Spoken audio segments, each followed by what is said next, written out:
Donc, je vais passer la main à Camille pour que tu nous expliques qui tu es, ce que tu fais et ce que tu peux dire pour que les entrepreneurs comprennent mieux ce qu'est un fonds à investissement. Ensuite, Adrien nous parlera de la Banque des territoires et des fonds d'investissement à impact. Et puis ensuite, on passera le micro dans le public pour que vous puissiez poser les questions et sur l'intervention d'Anne-Claude et puis sur les deux interventions à venir. Merci beaucoup. Bonjour à tous, donc je suis Camille Ducourant, je travaille chez Xange, qui est un fonds d'investissement. On exerce le métier depuis 20 ans maintenant d'investisseur. Alors, qu'est-ce qu'un fonds d'investissement ? Je pense que pour la plupart, vous êtes tous des entrepreneurs ou des entrepreneureux. Donc, un fonds, c'est quelqu'un qui, comme vous, va lever des fonds auprès de personnes tierces qui peuvent être des institutionnels, des épargnants, des assureurs, de riches individus, des entrepreneurs à succès. Et donc, avec ces personnes, ces souscripteurs, le fonds va se mettre d'accord sur une stratégie d'investissement, ce qu'on appelle une thèse d'investissement. Et donc, chaque fonds a sa propre thèse d'investissement. Il y a autant de couleurs de l'arc. J'aime à dire qu'il y a autant de couleurs de l'arc-en-ciel que de fonds, à la fois des fonds à impact et des fonds classiques traditionnels. Donc, par exemple, pour vous donner un exemple concret, chez Xange, on a deux stratégies. La première, c'est via le fonds Xange 4, un fonds de 220 millions d'euros. Lui, ce fonds, il a une dimension très tech. Il vise à investir dans des startups early stage, du seed à la série B. Et il vise à soutenir des startups qui ont l'ambition de mettre à disposition une technologie très innovante au plus grand nombre. Comme on aime à dire, souvent, c'est de servir le 99%. Donc ça, c'est la thèse du fonds Xange 4. Et en parallèle, on a un fonds à impact, coloré vraiment impact, qui s'appelle Mutuel Impact, avec ses propres souscripteurs, qui sont des mutuelles, comme son nom l'indique. On a une 60aine de mutuelles au capital. Et avec ces mutuelles, on s'est mis d'accord sur une stratégie d'investissement qui vise à accompagner des startups dans la santé, mais aussi des startups dans le handicap.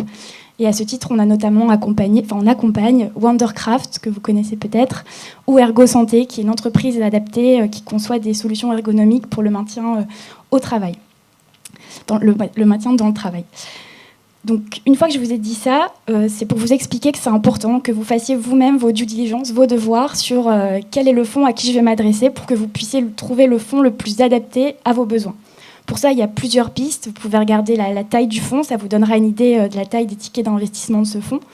Vous pouvez regarder aussi depuis quand le fonds il a été créé, puisque une fois qu'on investit dans une boîte, on va y rester pendant plusieurs années. Et si le fonds a une période de fin de vie qui se rapproche, ça veut dire qu'on devra revendre nos parts assez rapidement. Et ça implique une pression, souvent sur l'entrepreneur, pour créer de la valeur et ensuite revendre nos parts.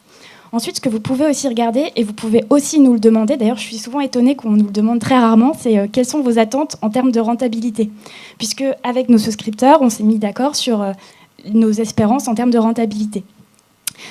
Donc je pense que vous êtes tous au clair, quand on met X millions d'euros dans une entreprise, le but c'est de revendre nos parts, c'est X milliers à un multiple le plus haut possible en termes de rentabilité attendue.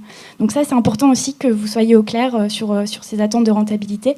Et puis aussi, vous pouvez demander les verticales. Il y a des fonds plus spécialisés. Nous, par exemple, sur Mutuel Impact, on est spécialisé sur les startups en santé. Et puis même au sein même d'un fonds, il y a des personnalités avec des personnalités propres, mais aussi des expertises différentes. Donc renseignez-vous aussi sur votre interlocuteur.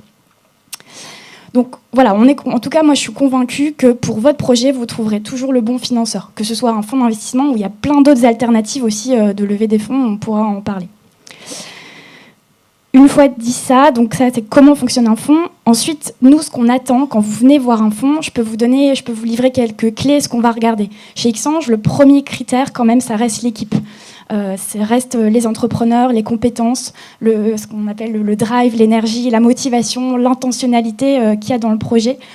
C'est vraiment hyper important pour nous. Si vous êtes sur un modèle hardware, d'industrialisation, est-ce que vous avez quelqu'un dans l'équipe qui a déjà monté ce type de projet ? Pour citer par exemple Épure, les entrepreneurs viennent de l'industrie du vélo et tout de suite ça crédibilise le projet.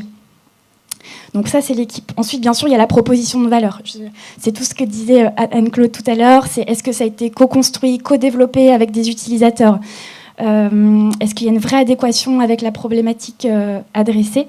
Et puis, quels sont les modes de distribution, les canaux ? Par exemple, sur Wondercraft, il y a à la fois cette stratégie via les centres les SSR de suite et de réadaptation. Et puis, il y a également comment garder le contact avec l'utilisateur. Et aujourd'hui, maintenant, ils peuvent mettre à disposition leurs exosquelettes dans des centres de marche pour justement avoir ce retour terrain. Donc, il y a plusieurs modes aussi de ce qu'on appelle le go-to-market. Donc ça, c'est la proposition de valeur. Troisième chose, on va regarder aussi le besoin de financement. Je ne vais pas m'étendre, mais pareil, c'est un gros sujet. Calibrez bien votre besoin de financement. Nous, souvent, ce qu'on conseille, c'est de faire une stratégie à tiroir, peut-être couvrir déjà les 18 prochains mois, et puis fonctionner par milestone pour déjà vous assurer de pouvoir lever des fonds, parce que si vous êtes vous avez encore beaucoup de risques réglementaires, des risques d'industrialisation, commencez de manière, ne soyez pas trop gourmand sur la taille de la levée de fonds, parce que commencer trop haut, ça peut carrément même faire échouer une levée de fonds, et souvent c'est un mauvais signal quand on voit que la boîte est en levée depuis 1 an, ça n'envoie pas un super bon signal aux investisseurs. Et puis ensuite, il y a d'autres axes. Vous pouvez aussi tout de suite aborder les angles morts dans la handitech, le handicap. Il y a les sujets de hardware, les sujets de taille de marché. Donc, trouver les moyens pour rassurer les investisseurs sur le hardware, rassurer les investisseurs sur l'équipe, sur montrer que vous avez pensé dans la conception du produit déjà à l'industrialisation. Est-ce que vous êtes sur une chaîne de valeur agile, vous êtes made in France donc, pensez à tous ces aspects-là. Et puis, sur la notion de taille de marché, pensez à la fois qu'il y a plusieurs modèles économiques, comment toucher vos bénéficiaires, comment aussi peut-être penser à l'internationalisation, on pourra en parler tout à l'heure. Voilà, donc ça c'est un peu la grille de lecture qu'on peut avoir, et en général c'est assez classique à tous les fonds, même si encore une fois chaque fonds a sa propre grille d'analyse. Et ensuite je devais vous partager les 3 écueils, quelques écueils, j'ai pensé à 3 écueils courants entre les fonds et les entrepreneurs. La première chose, c'est bien connaître votre fonds d'investissement. Donc, faites votre due deal, interrogez des entrepreneurs avec qui le fonds a levé pour avoir la réputation, comment ça se passe, etc. Deuxième écueil, c'est penser à la sortie. On parle toujours de mariage, de divorce. Qu'est-ce qui se passe à la sortie? À qui on va revendre nos parts et à quel horizon? Et le troisième écueil, souvent, c'est quand on lève des fonds. Moi, si je me retrouve tout d'un coup avec 5 millions d'euros, j'aurais peut-être tendance à penser « Oula, ça y est, c'est bon, j'ai fait ma levée de fonds ». Donc, souvent, c'est un des écueils qu'on voit, c'est mettez en place une fonction financière, outillez-vous, entourez-vous de personnes qui pourront vous accompagner sur ces sujets de trésor, parce que on peut avoir tendance à... Donc, je vais passer la main à Camille pour que tu nous expliques.